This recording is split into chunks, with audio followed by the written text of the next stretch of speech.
गोंदिया जिले में सरकारी धान खरीदी शुरू हुए 3 महीने बीत चुके हैं, लेकिन बड़ी संख्या में किसानों को अब तक उनके धान बिक्री की राशि नहीं मिल पाई है। सरकारी ईएफएमएस और बीईएमएस प्रणाली में तकनीकी गड़बड़ियों के चलते किसानों को उनके मेहनत की पूरी कीमत नहीं मिल रही है, जिससे वे आर्थिक संकट में फंस गए हैं।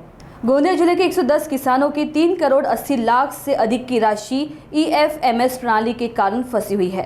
15 किसानों के 10 लाख 8 हजार गलत खाते में ट्रांसफर हो गए हैं। उनकी राशि सुधारने की प्रक्रिया जारी है। बीईएमएस प्रणाली से 116 किसानों के 92 लाख 66 हजार की राशि भी उनके खातों में पहुंची नहीं है।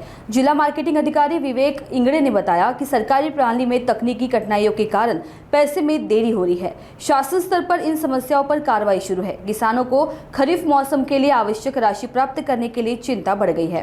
गोंदिया जिल्ह्यात मोठ्या प्रमाणात धान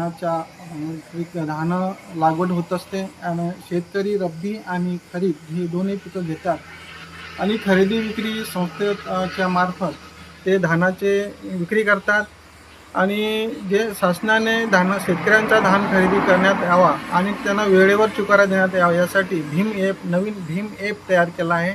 या भीम ॲपद्वारे शेतकऱ्यांना धानाचे चुकारे देण्यात येते, परंतु त्यांच्या चुकीमुळे शेतकऱ्यांचे जे धानाचे चुकारे आहेत ते वास्तविक ज्या खरा शेतकरी आहे त्यांच्या खात्यावर आले नाही आणि ते दुसऱ्या खात्यावर गेले। त्यामुळे जे वास्तविक शेतकरी आहे त्यांना आर्थिक अडचणीचा सामना करावा लागत आहे।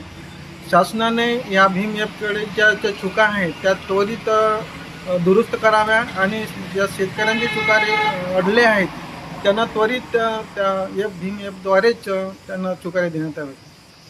शेतकऱ्याचा ईएफएमएस ID तयार न झाल्यामुळे काही शेतकरी प्रलंबित राहिलेले आहे, त्याची संख्या 105 आहे।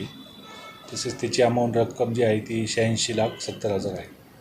तसेच पेमेंट प्रोसेस केली होती, परंतु ईएफएमएसकडून फेल झाल्यामुळे प्रलंबित शेतकरी आहे त्यांची संख्या 110 असून त्याची रक्कम 82,51,000 आहे।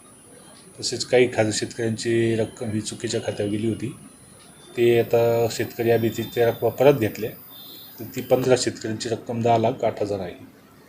आता काही भीम पोर्टलवर पेमेंट हे जे सक्सेस दिसतं, परंतु प्रत्यक्ष शेतकऱ्याच्या खात्यामध्ये जमा झाल्याची दिसून येत नाही। अशा शेतकऱ्यांची संख्या 116 असून त्याची रक्कम 92,66,000 आहे।